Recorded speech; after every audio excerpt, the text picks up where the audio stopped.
Eccoci qua, ben ritrovati in questa mattinata. Ho detto che parleremo di pensioni e lo facciamo subito, quindi se ci sono anche qualche domanda, magari possiamo anche sentirla. Lo facciamo con una persona che ci ha dato bellissime spiegazioni, allora gli abbiamo chiesto nuovamente di intervenire. Buongiorno a Francesco Bisognano della Federazione Nazionale Pensionati della CISL, buongiorno. Buongiorno a tutti voi. È stato richiesto a gran voce, glielo dico. Buona giornata. Allora, innanzitutto buon 2 giugno, anche perché insomma oggi è festa e quindi Grazie. grazie per essere qua stamattina.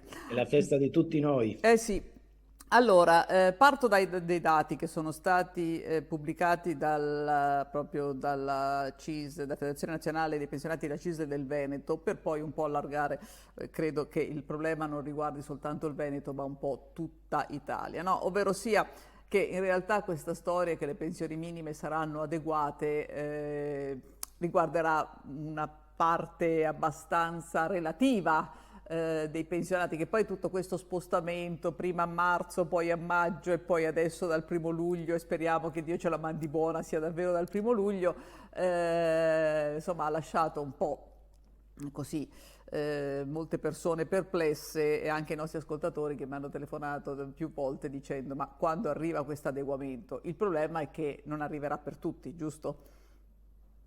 Sì, e d'altronde i ritardi sono stati causati proprio dalla individuazione della platea su cui andava a calarsi questo aumento. Un conto è l'annuncio che viene dato, mentre poi la realtà che ci troviamo a vivere è di tutt'altra natura. Allora, cos'è che ha portato i ritardi? Il fatto che questo aumento va a essere, come devo dire, erogato sempre con decorrenza a gennaio, per cui chi lo riceverà riceverà anche gli arretrati sulle pensioni che sono di natura contributiva e non sulle pensioni che sono di natura assistenziale.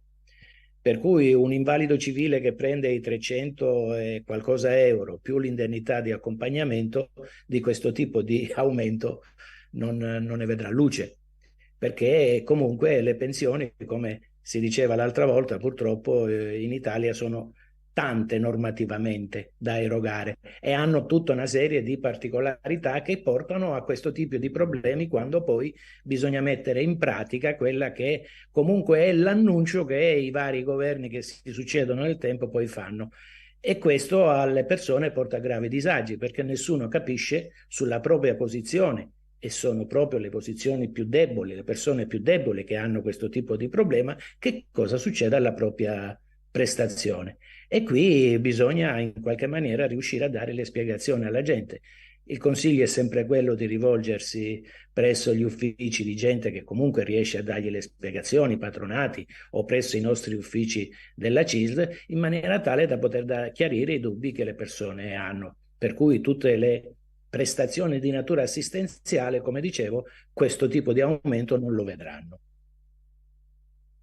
E così non vedranno niente del genere. Per cui diciamo che sono quelle pensioni, ecco, uno che per dire ha lavorato i suoi famosi 20 anni, no? Perché c'è gente che per motivi X ha fatto 20 anni di contributi e ha comunque una pensione minima, ce la potrà avere Sì, quel tipo di pensione avrà l'aumento per meno di 75 anni, gli 8 euro lordi, quello più di 75 anni, i 36 euro sempre lordi, perché non dimentichiamoci che su tutto poi ci sono le tasse da pagare, perché questa è una delle condizioni, come devo dire, che la gente si trova ad avere. D'altronde, lavoratori dipendenti e pensionati, con le trattenute che vengono fatte alla fonte, da lì non si scappa.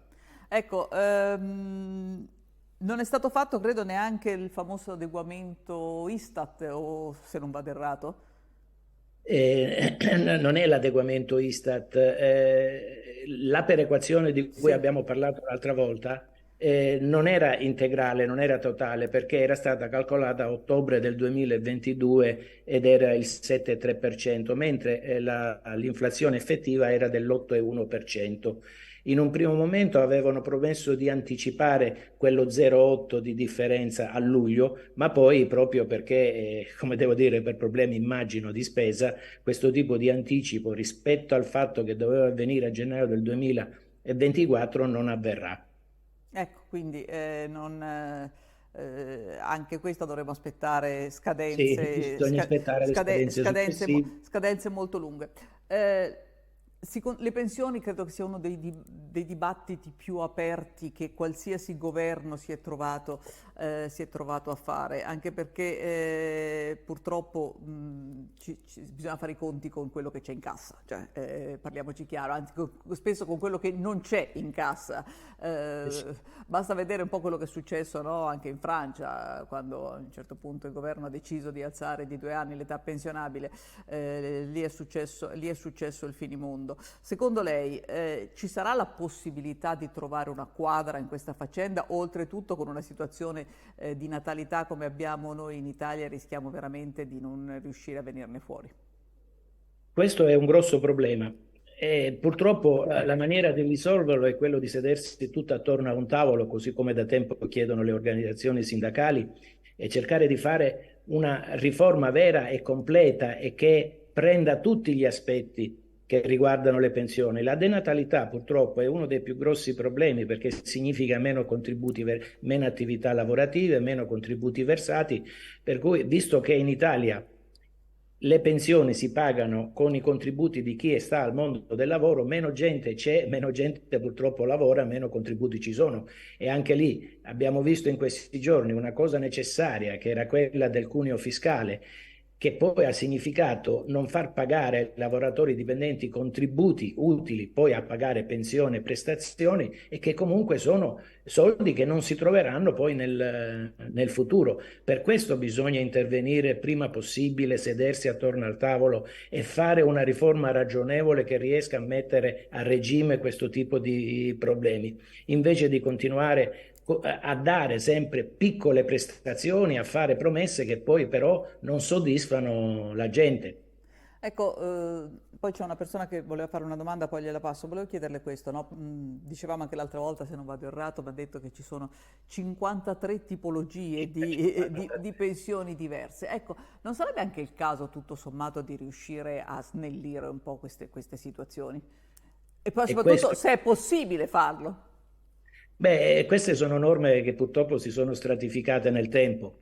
Come tutte le norme italiane, direi più o meno. Però- Certamente quando si arriverà per tutti ad applicare il regime contributivo già ci sarà una semplificazione di fatto, però comunque bisognerà armonizzare tutte quelle che sono le regole, le varie tipologie di pensione, le categorie pubblici, privati, autonomi, parasubordinati, ne abbiamo di tutti, purtroppo di tutti i tipi, e comunque questo ci crea problemi quando dobbiamo andare a individuare per ogni persona che vuole mettere a frutto quello che sono gli anni della sua attività lavorativa, qual è la tipologia di pensione che più gli si addice, o qual è il periodo in cui questa persona può finalmente prendere i frutti della sua pensione. E questo, per farlo, bisogna, ribadisco, sedersi attorno a un tavolo. Da tempo le organizzazioni sindacali chiedono questo tipo di possibilità, ma da tempo governi vari non hanno mai avuto né tempo né voglia di potersi sedere attorno a questo benedetto tavolo. Preferiscono di più lavorare con gli spot, con gli annunci o con le gratifiche, piuttosto che dare una soluzione definitiva a questo tipo di problema.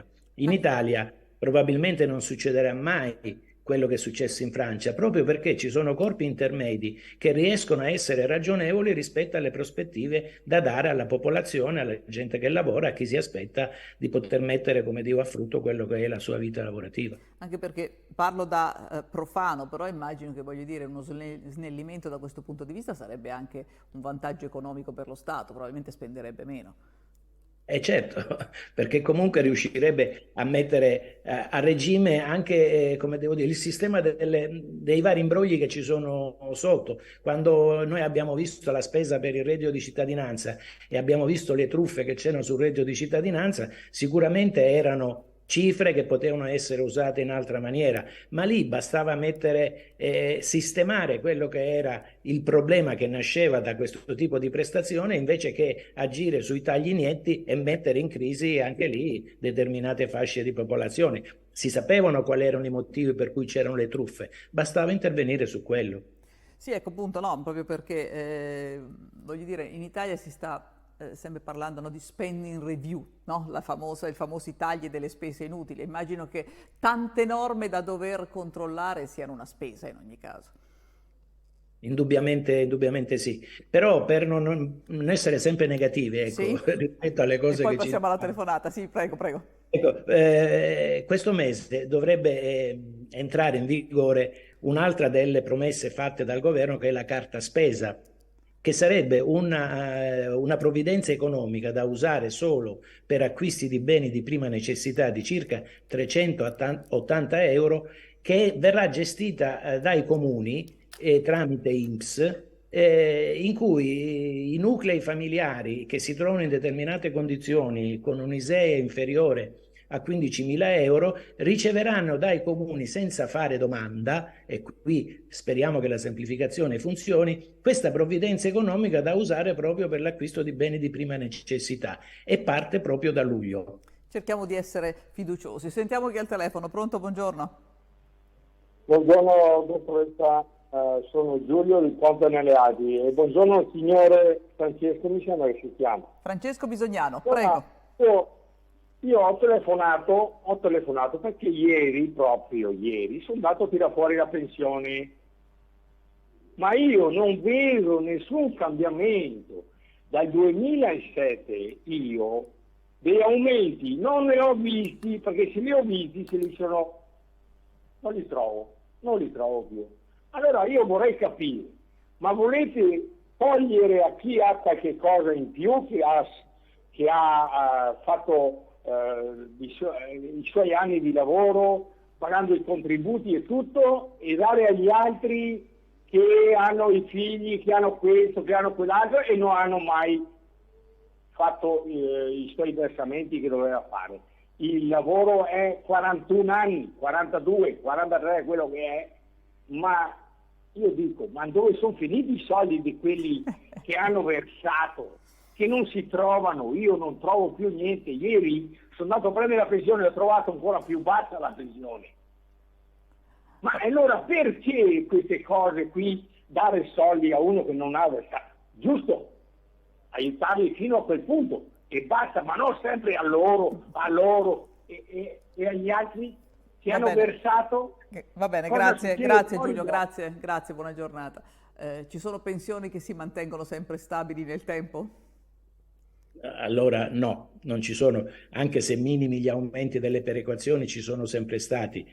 Dopo bisogna considerare che non è che tutto quello che è pensione, anche la parte assistenziale e sociale, la leggenda è che si paga sì col fondo pensioni lavoratori dipendenti, ma lo Stato ogni anno interviene a ripianare il bilancio dell'INPS proprio per tutte quelle prestazioni di natura sociale su cui gente che non ha versato i contributi prende quello che è un importo di sussistenza, mentre chi comunque ha versato i contributi prende la sua pensione calcolata sulla base di quello che è stato versato. Poi è vero, la famosa storia della separazione fra assistenza e previdenza, per poter finalmente definire quali sono i contributi che vengono usati per pagare le pensioni di chi ha versato contributi e quali sono invece le cifre che vengono usate per le prestazioni di chi ha diritto all'assistenza.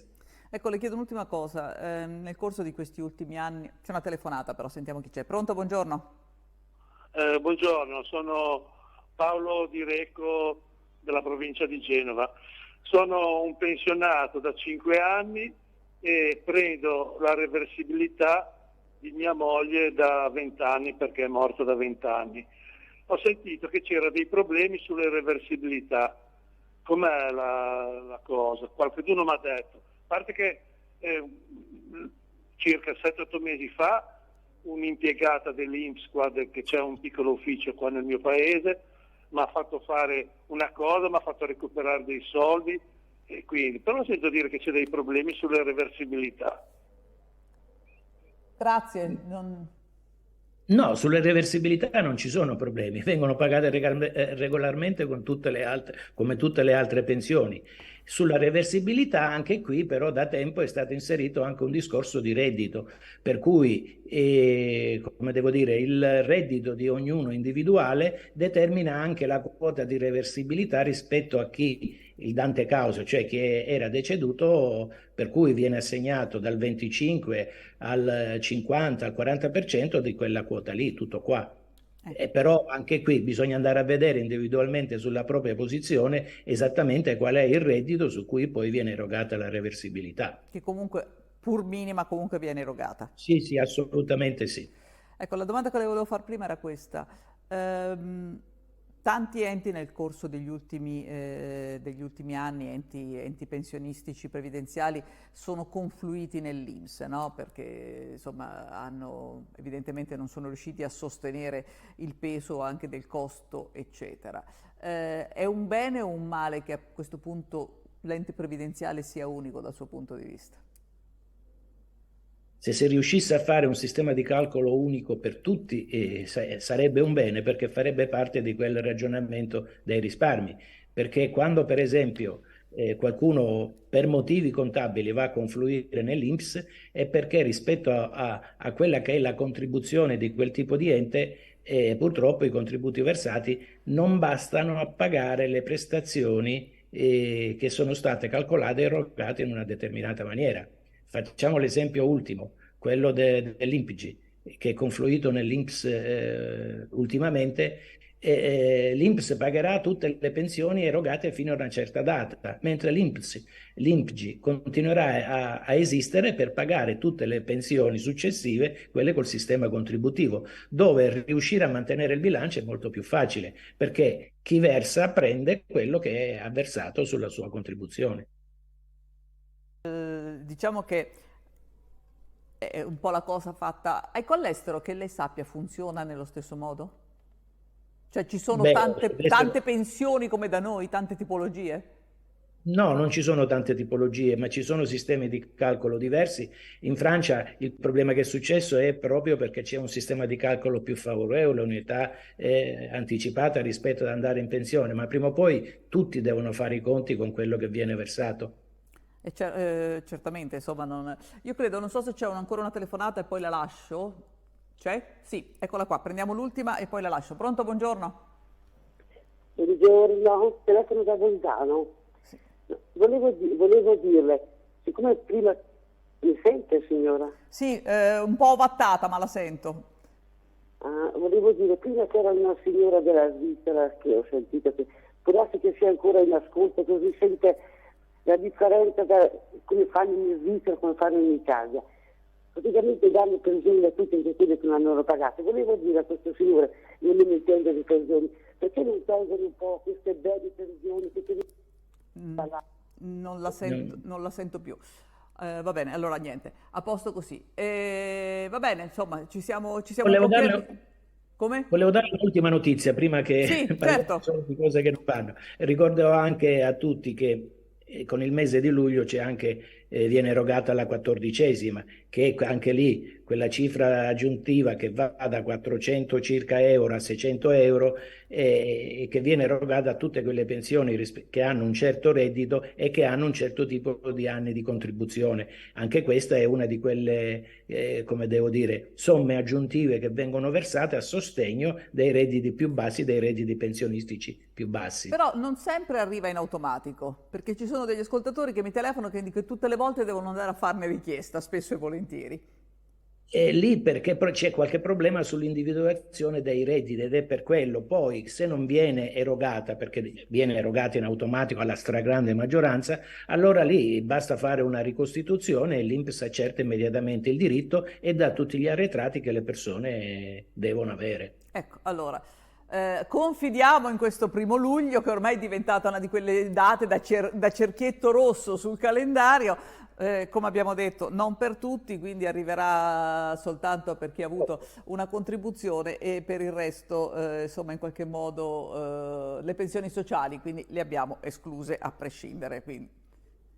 No, la pensione, sì, diciamo che comunque bisogna ricordare che questo è un provvedimento che riguarda solo quest'anno e il prossimo anno, perché è un provvedimento temporaneo.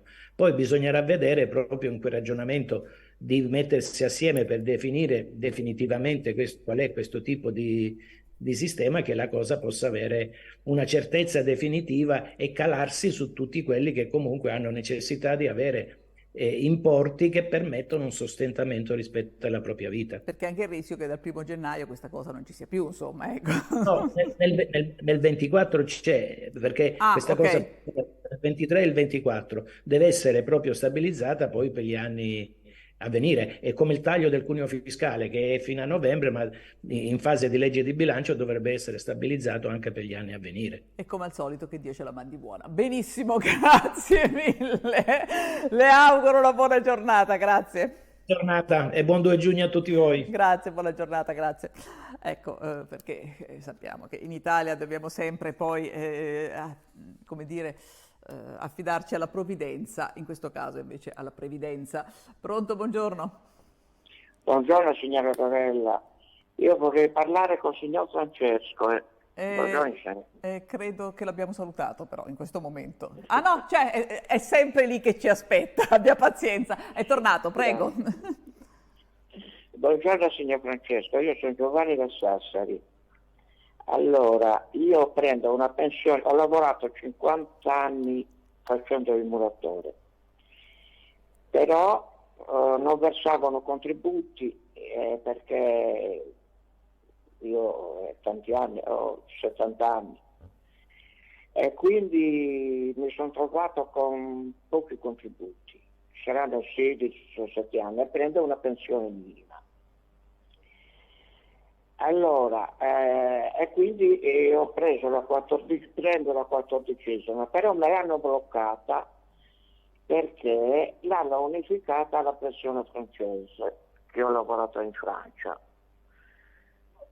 E risultava che io prendevo la pensione francese ma non l'ho mai presa. Però siamo riusciti, che sono scritto alla CISL, il signore della CISL qua, a verificare e a chiarire che abbiamo sistemato quello. Però voglio chiederle, per prendere la 14ª devo fare tutti gli anni la denuncia dei redditi che sono in possesso della mia casa costruita da me negli anni 70, oppure non c'è bisogno che tutti gli anni faccia la denuncia dei redditi? Allora sì, la pensione che lei prende dalla Francia fa reddito e deve essere comunque comunicata, perché la 14ª è una cifra che viene erogata in base a quello che è il dato economico complessivo della persona che ne avrebbe diritto. Per cui da questo punto di vista lei con la sua denuncia dei redditi poi verifica se rientra nei limiti con cui ha diritto. Va bene. Poi per quanto riguarda la partita che ha lavorato nell'edilizia, è vero, nell'edilizia la contribuzione, se non veniva accertata dalle persone che lavoravano, è stato un problema un po' dappertutto, ecco, perché era lavoro discontinuo, non era mai lavoro continuativo, per cui la quantità di contributi annui non copriva quasi mai l'anno di lavoro. Ecco, tutte queste cose poi comportano che alla fine della propria vita lavorativa, quando si vanno a mettere assieme le cose, ci si ritrova con degli importi anche purtroppo minimi. Perché appunto in Italia spesso abbiamo fatto così. Adesso veramente la saluto. Grazie ancora della disponibilità, grazie. Grazie, buona giornata.